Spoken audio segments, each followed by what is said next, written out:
Hi, I'm Dallas Dickinson, Director of Production on Star Wars The Old Republic, the new story-driven MMO from BioWare and LucasArts. Today I'll be guiding you through the opening minutes of the Eternity Vault, a high-level multi-party operation involving an ancient prison that's been uncovered on the remote world of Belsavis. Inside this prison, a terrible evil has broken free that now threatens both the Republic and the Empire.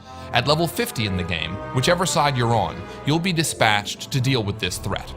Today, we'll be watching the first part of the experience from the Imperial perspective, beginning with the conversation with General Threnault.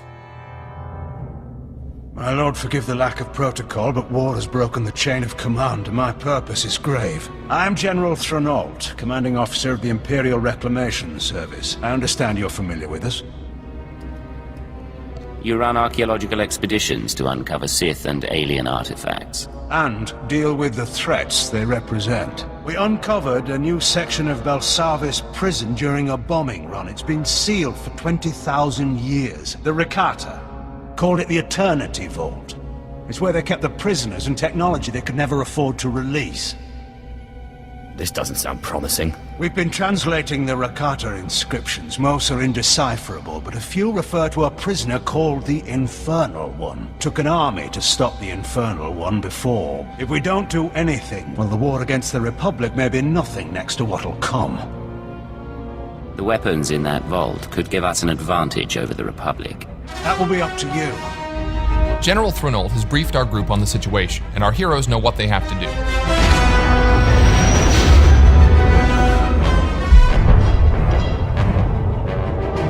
Within Belsavis atmosphere, proceeding to surface. All hands prepare for enemy fire. The Eternity Vault defenses are active. Coming into Belsavis' atmosphere, the Imperial ship has come under fire from the prison turrets and is going down. The players must get to the escape pods. Each player takes his or her own pod to land at different points on the planet's surface. Weather conditions are extreme on this part of Belsavis. Players have to run through the snowstorm to gather up around a burning escape pod. Enter my domain. Children unknowing, they will serve. That voice belongs to the Infernal One. He knows our heroes have come for him, and he has prepared his prison fortress to repel their attack.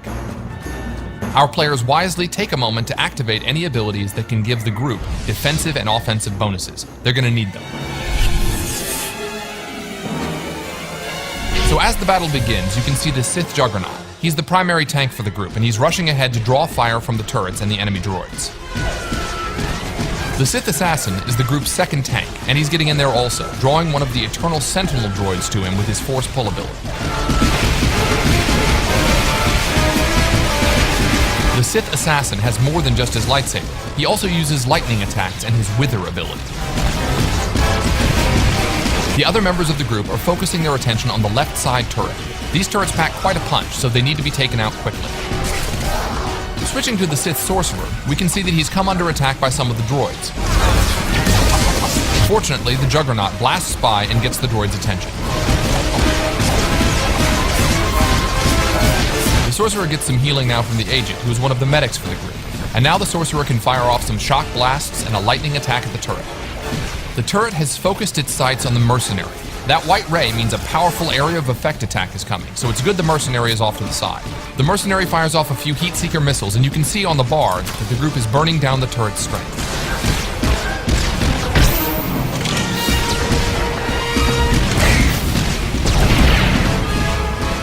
The majority of the group is now focused on taking out the remaining droids, while off in the distance, the Sith Marauder works on weakening that second turret. Here we see the Power Tech use his retractable blade on one of the droids, but even as one falls, more are coming in. You can see the Sorcerer here unleashing Force Storm, a wide area of effect attack to damage as many droids as possible.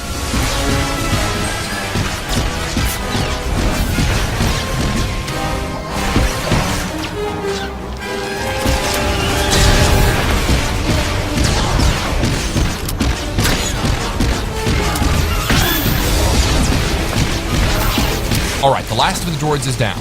Now they've just got to deal with that second turret.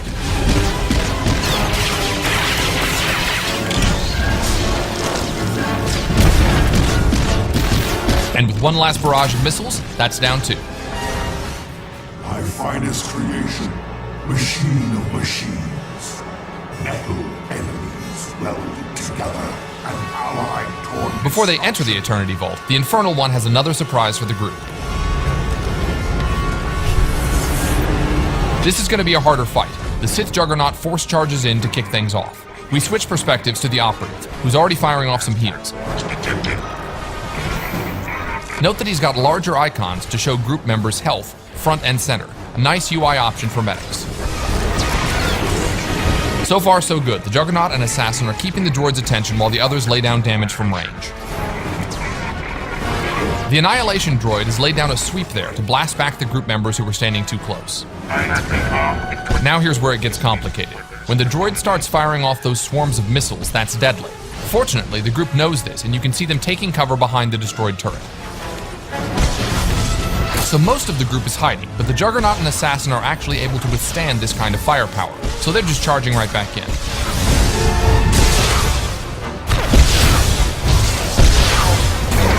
As soon as the missile barrage is over, the rest of the group emerges to continue the fight as well.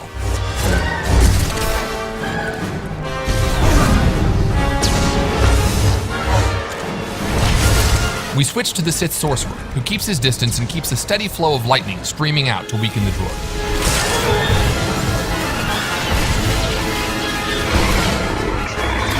The player slides into first-person view to get a better perspective on the battle. Oh, looks like the Sorcerer got a little too close and got knocked back by that sweeping arm.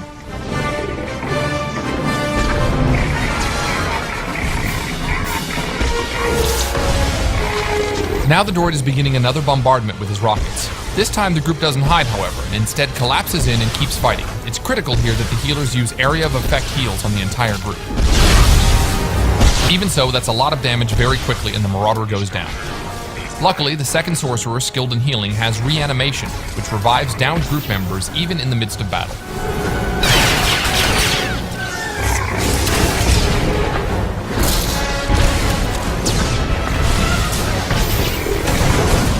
The red targeting reticle over our Sorcerer indicates that he's been targeted for a heavy missile attack. This attack will slam not only him, but